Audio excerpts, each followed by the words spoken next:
Time to eat. It's 8 o'clock in the morning. Time for me to eat breakfast. It's 10 o'clock in the morning. Time for me to have a snack. It's 12 o'clock. That's my lunchtime. It's 3 o'clock in the afternoon. Time for my after-school snack. It's 6 o'clock in the evening. Dinner time. It's 7 o'clock at night. That's my time to have dessert. Time for sleep. It's 7 o'clock at night.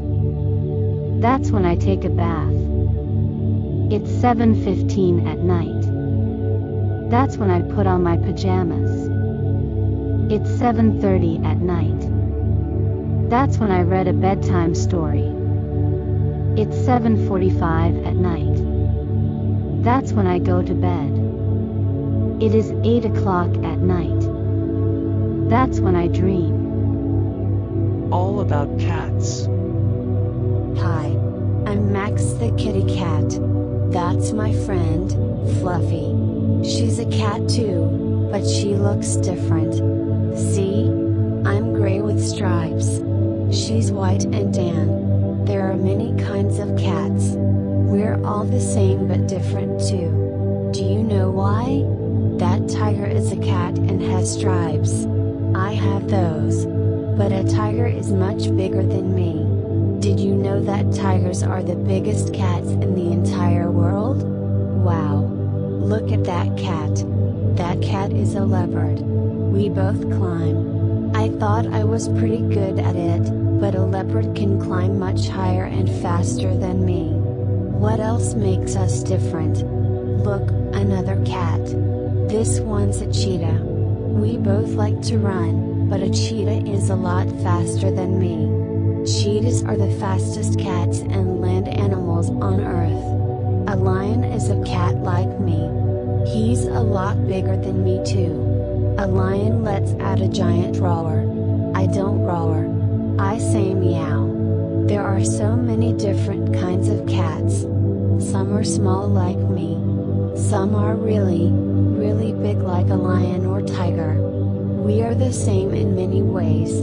And we are a little different too. I'm happy to be me, though. All about dogs. Oh hi. My name's Maggie. I'm a dog. What's your name? Guess what happened to me today? I was brought to a new home. What's it going to be like here? Look, it's time to go out to the park.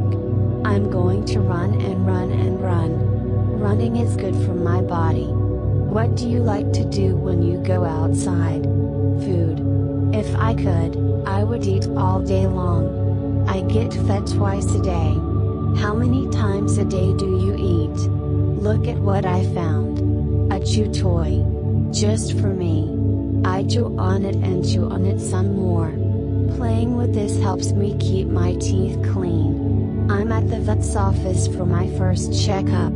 I'm going to try to sit still and be a good dog. Will you stay with me while he checks me over to make sure I'm healthy and well? I love my new home. SSSSH, everyone is asleep. I'm going to pull up and go to sleep, but I have one ear open. If I hear anything, everyone will know it. Good night. All about ducks and geese. I love going to the pond. Every time I go, I see both ducks and geese. Do you know the difference between them? I know what makes them different. Ducks are shorter and can be many colors. Geese have longer necks and are white, black, gray, or brown. Some ducks love to quack. But geese don't quack, they make a honking sound. Ducks eat mostly grass, fish, and insects. Look, when they dive in the water for food, all you see are their bottoms. But geese don't really like fish and insects, they mainly eat grass. Ducks and geese are different in some ways. But some things about them are the same. Their babies crack out of eggs. Hello, little babies. Look, they're flying away. I'd better go home too. I love spending time with the ducks and geese at the pond. Do you? All about firefighters. I want to be a firefighter when I grow up. They are really brave. Let's go on a trip to the fire station and learn what they do. Look at all the firefighters. They work together to take care of the fire station day and night. When the bells go off, they stop what they're doing and get ready to save the day. Here are the firefighters' lockers. This is where they put the clothes that keep them safe from fires. When the bells go off, they put on their clothes as fast as they can. Then the firefighters hurry to the fire engines. They always keep the engines ready to go. The firefighters show us how they use their fire hoses when they put out a fire. The water comes out very fast. They work together to hold onto the fire hose and point the water at a fire. When I get home, I pretend to be a firefighter. I'm going to practice with my toy hose until I can grow up and be a real firefighter. Stand back. Here comes the water. All about horses. This is my horse, Kate. I got her when she was a baby foal. Taking care of her is a lot of work. I like to do it because I love her. Kate lives in a stable. A stable is a house for horses. She can sleep inside or play outside with all of her friends. Horses eat grass for food. They graze. Kate eats a little, then stops, then eats a little, then stops. All day long. It keeps her healthy. Horses need a lot of exercise. Kate likes to run and jump outside. Sometimes she does a slow jog and sometimes she sprints really fast. I clean Kate's feet every day. Her mane and tail get messy a lot, just like my hair. I brush them so she looks beautiful. I want to be a riding teacher when I grow up. Maybe one day I'll teach people and their horses to be star jumpers. All about pilots. Hi. I'm Tyler. I'm going on a trip with my dad. Guess where we are? At the airport. We're waiting to get on the airplane. Have you ever been to an airport? We're getting on the plane. Look, the flight attendants are waiting for us. They say hi and show us where to sit. They'll also take care of us the whole flight. Listen, the captain is speaking. Good morning, ladies and gentlemen. This is your captain. We are getting ready for takeoff and will be on our way soon. Do you know who the captain is? My mom. Mom just got the signal that it's time to go. We're ready to take off. Don't forget to buckle your seat belt. Here we go. Wow. We're really high up in the air. Look at all those clouds. Do you hear the engines? The engines stay on the whole time to keep us flying. Ladies and gentlemen, we have been cleared for landing. Yay! The airplane tires come down for landing. I can't wait to thank Mom for a good trip. Goldilocks. Goldilocks went out for a walk. She came upon the three bears' home. Feeling hungry and oh so tired, she was all alone. She smelled some porridge, so the story goes. She tried the Papa Bear's bowl, the Mama Bear's bowl, and the Baby Bear's bowl. She said it was too hot, it was too cold, it was just right, so she ate it all. She ate it all from the Baby Bear's bowl. I think I hear the three bears growl. Goldilocks was ready to rest. She came upon the three bears' chairs. Feeling full from the yummy porridge made by Mama Bear. She tried the chairs out, so the story goes. She tried the Papa Bear's chair, the Mama Bear's chair, and the Baby Bear's chair.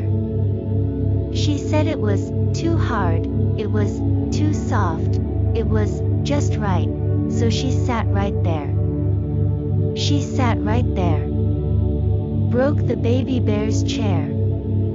Goldilocks, what were you thinking? The three bears' house is no place to be in. Jump up, turn around, and run home now. Oh, Goldilocks. I think I hear the three bears growl. Goldilocks was ready to nap. She came upon the three bears' beds.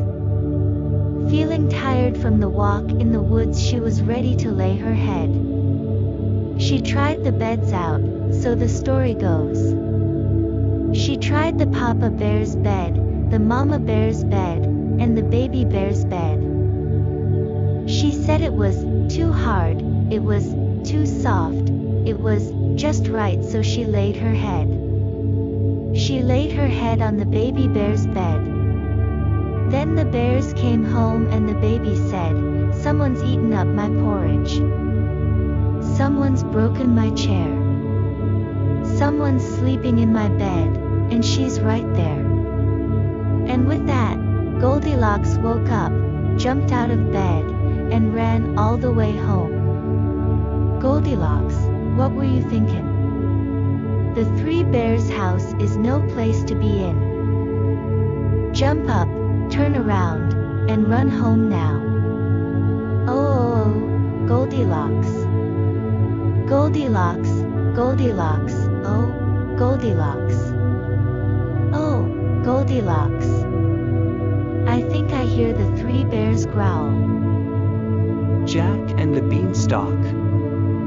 Once upon a time, a boy named Jack got himself into the biggest, most humongous heap of trouble ever. It all started when Jack's mama asked him to milk the old cow. But Jack decided he was tired of milking cows. "No way, no how. I'm not milking this brown cow now," said Jack, and he decided to sell the old cow, so he'd never have to milk it again. Jack was on his way to market to sell the cow when he came across a peddler. "Hi, Mr. Peddler," said Jack.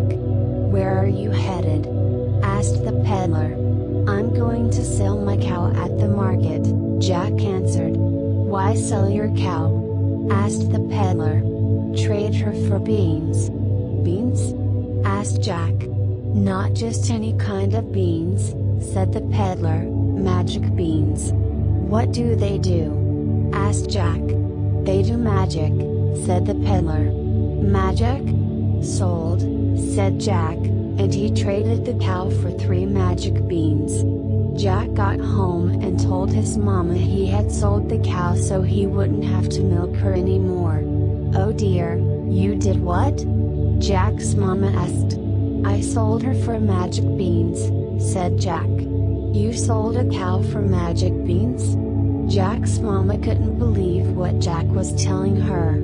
"There's no such thing as magic beans," she said as she threw the beans out the window. "Well, I did make them disappear, but that still doesn't make them magic." Suddenly, the ground rumbled and began to shake. A magic beanstalk grew upright before their eyes. Jack saw it and immediately began to climb the tall beanstalk. "Get back here this instant!" called Jack's mama, but Jack wasn't listening. Jack climbed up and up and up and up the beanstalk. At the top of the beanstalk, Jack found a giant castle. He walked up to the giant door, cracked it open, and went inside. Inside the castle, Jack saw the most amazing thing he had ever seen. It was a goose. But it wasn't just any old ordinary goose. This goose laid eggs made of gold. "That is so cool," thought Jack. "Think of all the things you could do with golden eggs." And then, Jack got the worst idea he'd ever had. He was going to take the goose. Jack lifted the goose off of its perch. Just then, the biggest, most fearsome, and only giant Jack had ever seen came into the room. The giant saw that his goose wasn't in its usual spot. "Fee-fi-fo-funch, if you took my goose, I'll eat you for lunch," Oh no, thought Jack. That giant's going to eat me. I've got to get out of here without him seeing me. Quietly and carefully, Jack took the goose and made his way toward the door. He was almost out of the room when, honk! The goose cried out and the giant spotted Jack. Fee fi fo fummy, give that back or I'll call my mummy, roared the giant. Ah! Screamed Jack. He ran toward the beanstalk. Jack ran as quickly as he could down the beanstalk, but the giant was following close behind. Just as Jack put his feet back on the ground, the giant picked up Jack in his enormous hands. Fee fi fo fummy, I bet you taste yum yum yummy, said the giant. Just as the giant was about to eat Jack, the ground began to shake, and there, standing right behind the giant, was an even bigger, taller, more humongous lady giant. Two giants, thought Jack. They'll eat me now for sure. Put that boy down, Wilfred, the giant mama told her son. The giant put Jack back down on the ground. Now what have I told you? She asked. Don't eat other kids, said the giant sheepishly. That's right, we don't eat other kids, said the mama giant. But he took my goose, cried the giant. Just then, Jack's mama came out of the farmhouse. What on earth is going on here? She asked. Well, Jack began, there was this castle, and inside was the coolest goose ever. It lays golden eggs. As I was taking it, this giant kid came in and was all fee fi fo fum, and then you mean you took this boy's goose?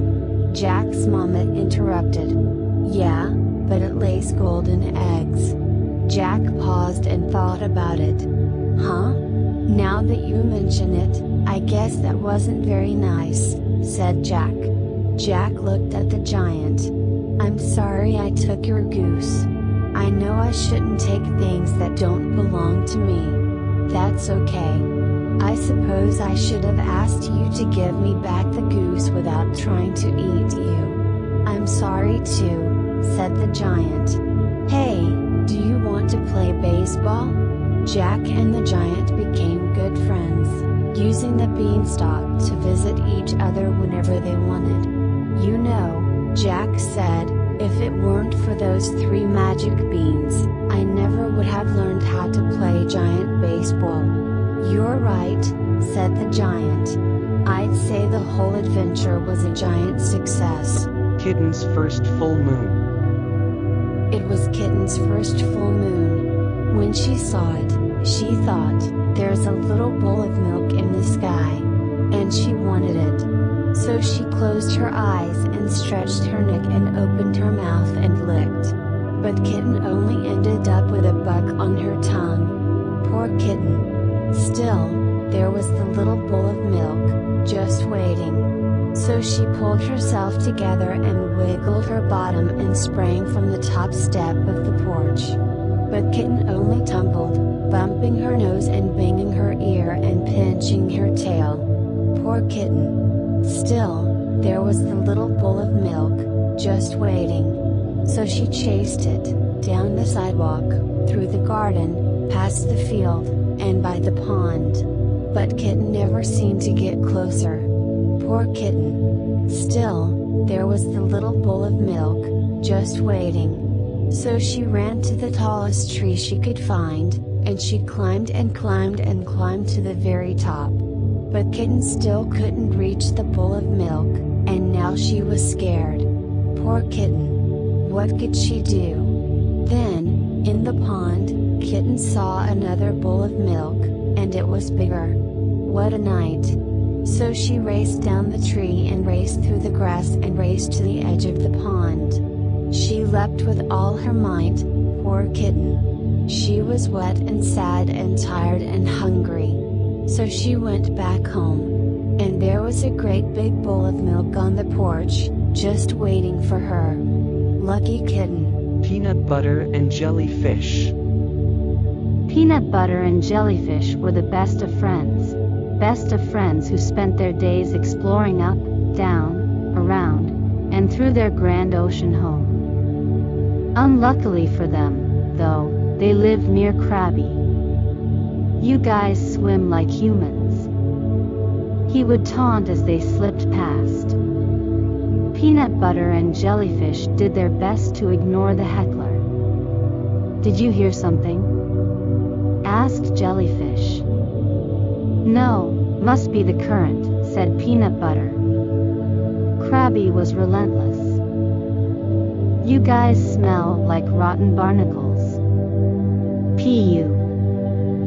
My grandma called. She wants her run-walk shoes back. I've seen sea snails swim with more style.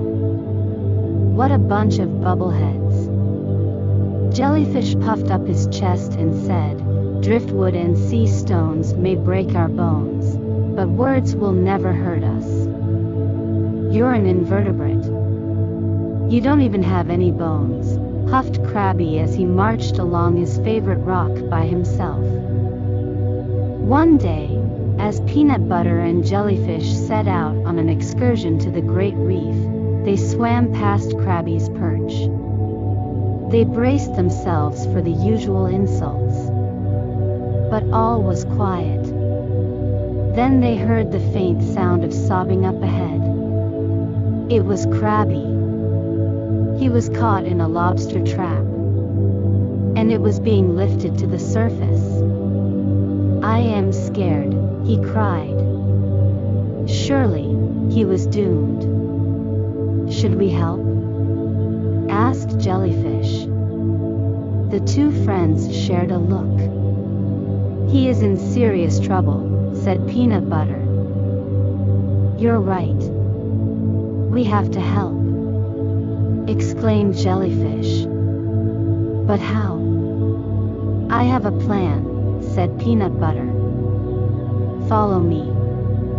They swam up to the lobster trap. Peanut butter used his tail to unlock the trap's gate, but Krabby didn't budge. "Come on. You're free," said Peanut butter. But, I can't swim," confessed Krabby. "And I'm afraid of heights." The lobster trap was getting pulled closer to the surface. "Plan B," exclaimed Jellyfish. He worked furiously on untying the trap's knot. "Hurry!" cried Peanut butter. "I can see the fishermen above." Just when all hope was lost, the knot gave out, sending the trap plummeting. Peanut butter and Jellyfish grabbed a hold and lowered it to safety. Krabby's legs wobbled as he returned to his favorite rock. Thanks, UT too, he stuttered. "Why I'm sorry for saying those mean things," Krabby said. He may have been afraid of heights, but Krabby was brave enough to apologize. I guess I was jealous. You guys seem like you're always having so much fun exploring the open waters." "Well, there's plenty to explore close to the ocean floor," said Jellyfish. Peanut butter and Jellyfish still swam up, down, around, and through. But it was on the ocean floor that they found their greatest treasure. Princess Skateboarder. Once upon a time, from a tower steep, a dragon used his magic breath to put a whole town to sleep. The dragon saw a princess who was still awake, so he put her in a tower where she couldn't escape. "I must get down to save the town." She got an idea after looking around, that she could use what she had to get herself down.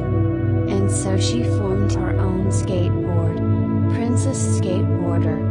She jumped on the board to see how it feels, but her dress got ripped under the skateboard's wheels. "Once I commit, I never quit." She tightened up her helmet and the rest of her gear, stepped onto her board and let out a cheer. "Look out below!" Geronimo,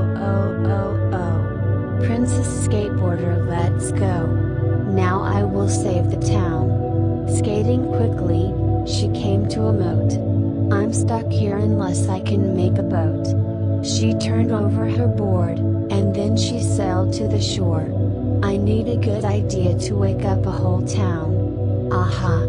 An alarm clock using birds as the sound. She saw some birds and called them down. For every different trick she did, they made a louder sound. They got so loud it woke the crowd.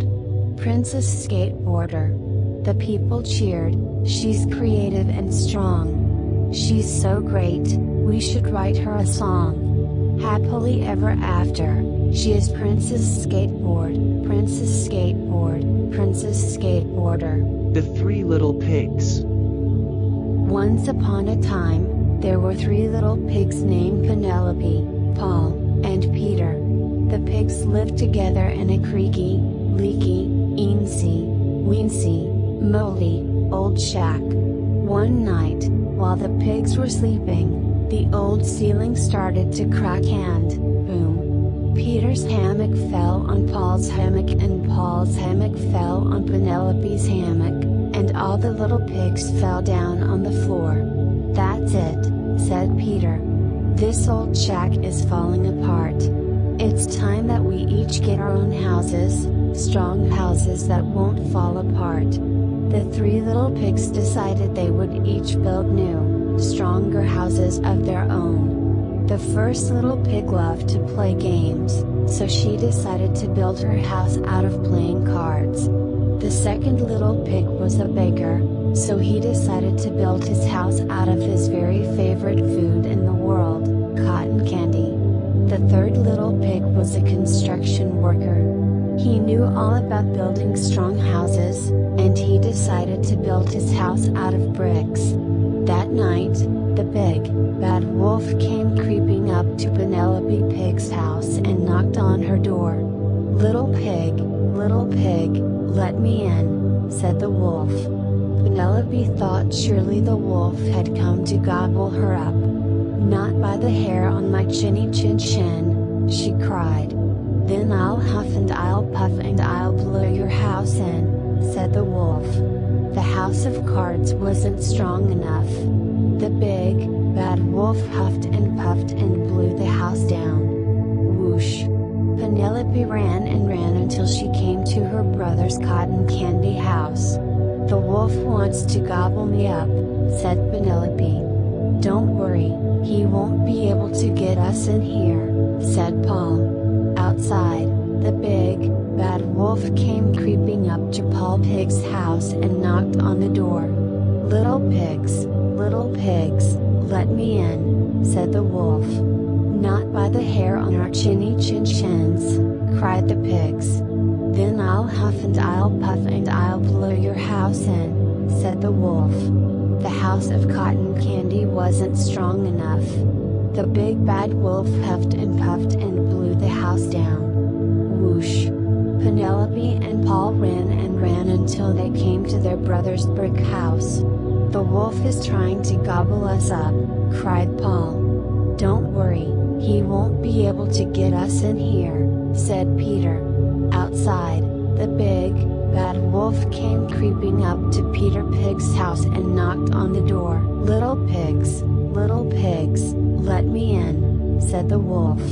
"Not by the hair on our chinny chin chins," cried the pigs. "Then I'll huff and I'll puff and I'll blow your house in," said the wolf. But the house of bricks was too strong for the wolf. No matter how hard he tried, he couldn't blow the house down. "Mr. Wolf, you're not going to gobble us up today," said Peter proudly. "Gobble you up?" asked the wolf. "I don't want to eat you. I just need a house where I can stay." The wolf explained to the pigs that he loved candles. When it was time for him to build a house of his own, he had made it out of wax. But the house of wax wasn't strong enough, and on a hot day the wax house melted away. The next day, Peter gathered materials to build strong new houses. Abby's new house was going to be rectangular with hearts painted on it like a playing card. Paul's new house was going to be pink and round just like cotton candy, and the wolf's new house was going to be tall and thin like a candle. Now that they each had their very own, very strong houses, the three pigs and the big, not so bad wolf lived happily together in their homey, comfy, cozy, new neighborhood.